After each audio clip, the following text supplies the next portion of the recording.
Okay, what's going on, guys? Sorry that this was trying to get to where we left off here. Sorry, this I didn't post this last night. To be honest, yesterday, this weekend was beautiful. I was outside, and my neighbor decided to take down his fence, so I was helping him out, and I forgot to do a lesson yesterday. I was caught up in the nice weather and randomly taking down a fence without really that wasn't really part of my game plan yesterday. But when a neighbor's taking down their fence, you should help out. So anyway, what we're going.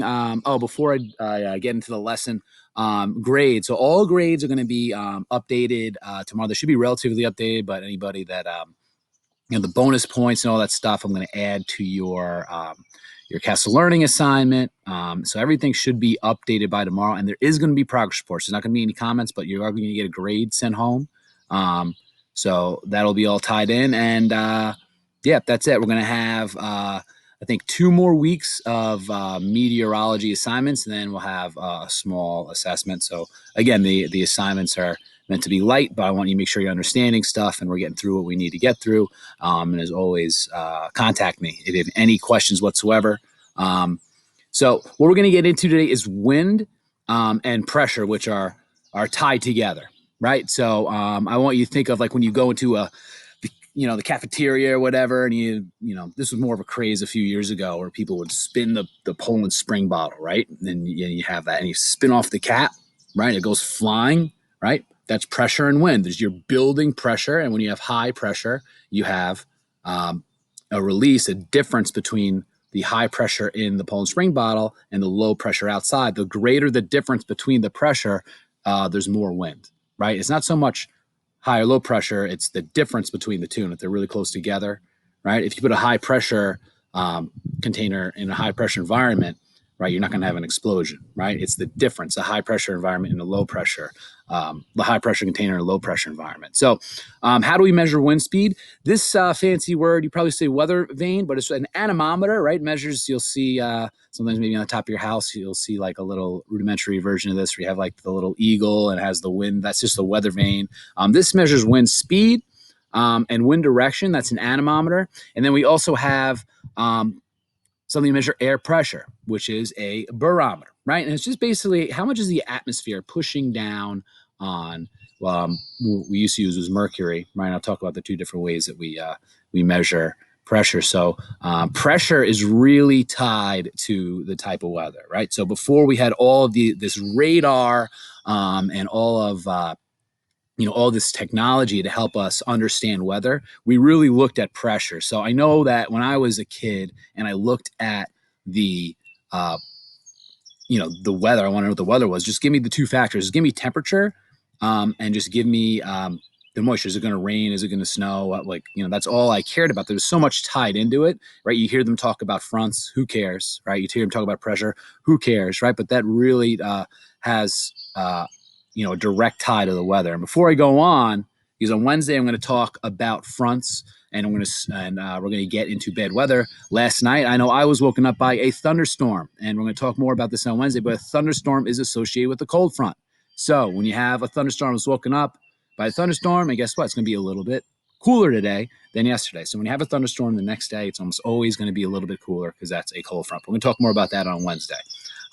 So how are winds named? They're named for where they come from. So if a wind is blowing from the north, that's a north wind, right? It's blowing from the south. It's southwest. Not where it's going, it's where it's coming from, right? So that's how winds are named. And again, what causes the wind? The difference is in pressure, right? If you have a high pressure system, low pressure system right next to each other, you have those iso lines really close, you're going to have high winds. Now, how do we measure pressure, right? And this is on page 13 of your reference tables right here. I'm not really going to make you memorize this, but you should know the 2 different ways. We use millibars and inches. Obviously, inches is how we would measure it, but more so you see more millibars, right? And we're going to talk about what that means if you have a high pressure or low pressure system. So we have what winds blowing from areas, and it goes from areas of high pressure to low pressure. Just like we said before, if you're twisting that Poland Spring bottle and you have high pressure inside that Poland Spring bottle and you spin off the top, it's going to release that pressure. It's going to release the cap. It's going to go flying, right? So it goes from high to low. Right.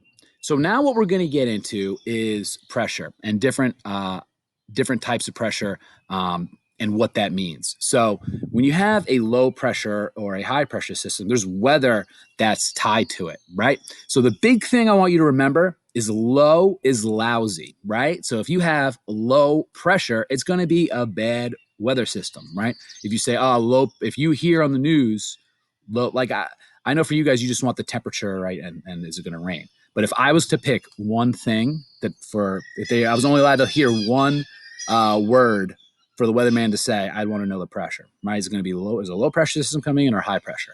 Low is lousy. It's bad weather, right? Low pressure is associated with clouds, with rain.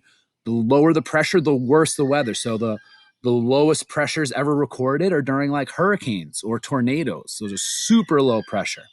And high is dry. A high pressure system is dry. It's nice. So the way you kind of look at it over here, and this is how the winds go around a low pressure system, right? Low is lousy, right?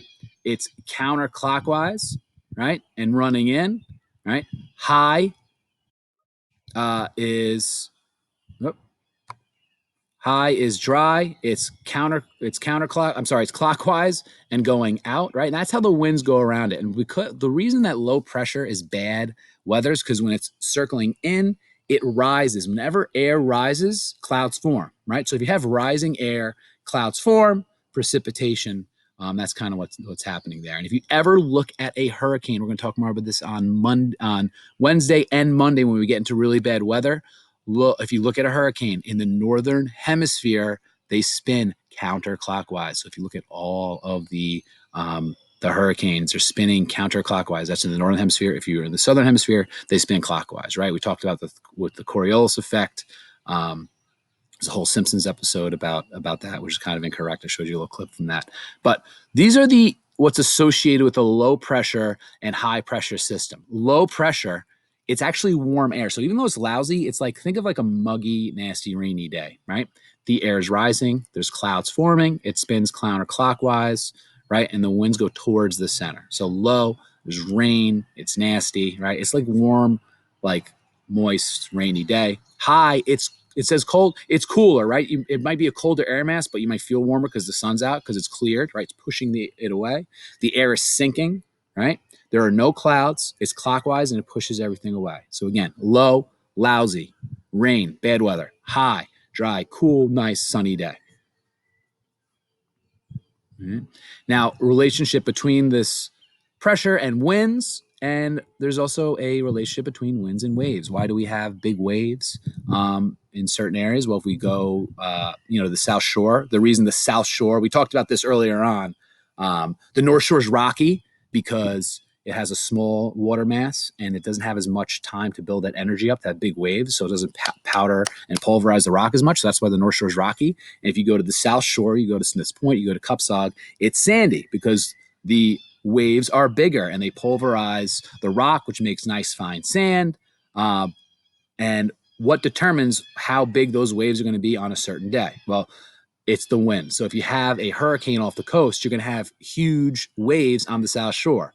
Even if you had a nasty storm on the North Shore, and there's been some times where there's been some big waves in the North Shore, it doesn't have as much real estate to build up that energy, right? Even though you might have some bigger waves, you're never going to have as big of waves that you would have over the ocean because it's the wind over a large area that builds up those waves. And the last thing with wind I want to get into is prevailing winds. And we talked about this earlier, is depending on what latitude you live at, you might have, more a prevailing wind pushing generally in that direction. So we talked about our latitude right here. We're at about 41 degrees north, right? And this is on page 14, your reference tables right here. So we're in between 30 and 60. So it says southwest winds, right? But that means it's coming from the southwest. So almost all weather systems go towards the northeast. So I know growing up, right? I think I told you the story before. My dad worked in the city, right? I lived in a Green Lawn, which is by Huntington. It's a little bit west of here. So if I, spoke to my dad, he was at work. He's like, "Oh, it's raining here." I'd be like, "Oh, it's nice here." Half hour later, it would start to get gray and start to rain out east of Long Island. So weather moves for the most part, most of the time, from the southwest to the northeast at our latitude, right? And this is tied to everything. You know, he talked about things like the trade winds and people, you know, sailing ships, you know, back in the day using these things to transport them all over the world, right? So this is tied to everything. So the last thing I'm going to talk about, and forgive me if this is a little bit longer of a lesson. So all this wind and pressure stuff tied together, what we're going to get into for Tuesday, Wednesday, and Thursday, the homework. You have to draw what's called a weather station model. So on page 13 of your reference tables, you'll see this guy. This is a weather station model right here. So all this is, all you got to do is kind of mirror what it does. The temperature goes right here, right? The visibility goes right here. I'm not going to make you do visibility. I'll show you what I want you to do. The dew point goes right here with this guy, right? The barometric pressure, you don't have to worry about the abbreviation. You can just write in what the pressure is in millibars, right? And then the precipitation. So I'm gonna show you exactly what to do. This in here, you fill this in. This is the amount of cloud cover, right? So if it's a clear day, I'm looking up right now, I would make that clear, right? And this is the wind direction, where it's coming from. Right here, this is showing it's coming from the southwest, right? And then the wind speed.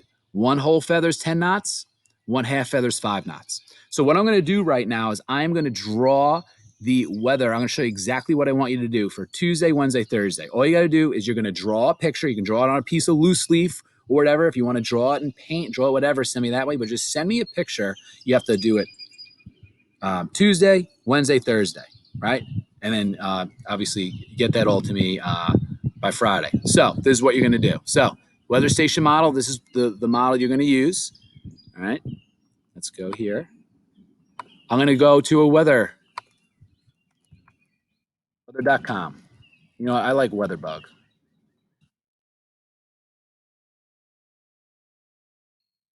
Where's my WeatherBug?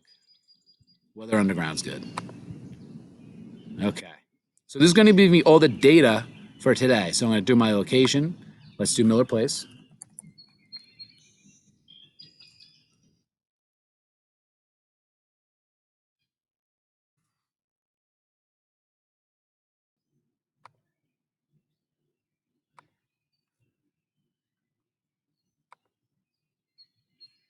Okay, so here's all the data for Miller Place. So, ready? It's sunny, right? There's no cloud cover. So this is what we're going to do. So in here, it's sunny. So I'm not filling this in. If it was fully cloudy, I'd fill this in all the way. I'd color it in. If it was 50%, I'd do half. If it was partly, I'd do like 25, like a little pizza pie, like a quarter, right? So it's not cloudy at all, right? Let's look at the wind, right? It is coming right here, right? Never eat soggy waffles. It's coming from the northwest. So there's not really any wind. I'm going to pretend that says 5 knots, though, because it says 2, just in case you have some wind. If it doesn't have any wind, you're not going to draw anything. But it's coming from the northeast, right here. You see that? It's coming from that way. I'm sorry, northwest, right? And 2, so you don't have to draw anything for it, but let's say that was 5 knots, 3 miles. I can round up to I would accept nothing, or you could do 5. So what is 5 knots? Well, if we look over here, half a feather's 5 knots. So it's a little tiny guy. So I'm going to draw just a little tiny guy. It doesn't matter which direction you put that guy, right? Now, what happened here? There we go. Okay. All right. The next thing we're looking at is our temperature, right? 59 degrees. I'm going to put that over here, right? Temperature goes here. So 59 goes there. Forgive me. Also, this is 59 degrees. It's much easier if I was writing on a piece of paper, but now I'm going to go to my dew point. All right, that goes right here. Let's find the dew point. So Weather Underground's a good one. Weather.com's a little not as good for this stuff. So Weather Underground's a good one. So I'm going to go down to additional conditions down here. Ah, This is, of course, giving me trouble. It's being very slow. So the dew point down here is 42 degrees, right? 42 degrees. I'm going to go here. I'm going to write 42.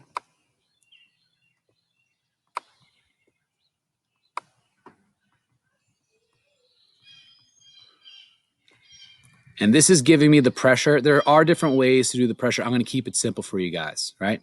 So if we're looking here, the pressure goes up here, right? You're just going to write whatever. If it's your, there's an abbreviation for it. You're supposed to use millibars, but give whatever it says on the website.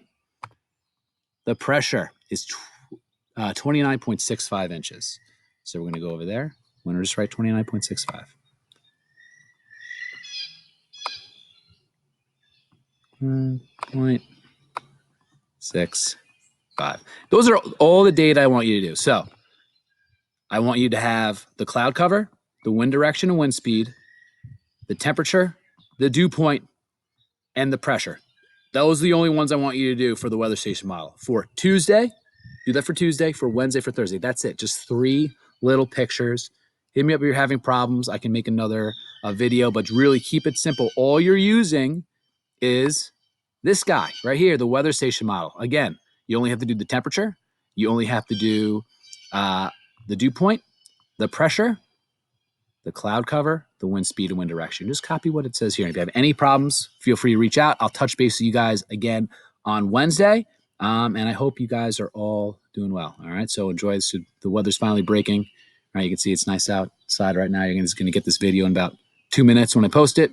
So get outside, enjoy the day, and I'll see you guys on Wednesday.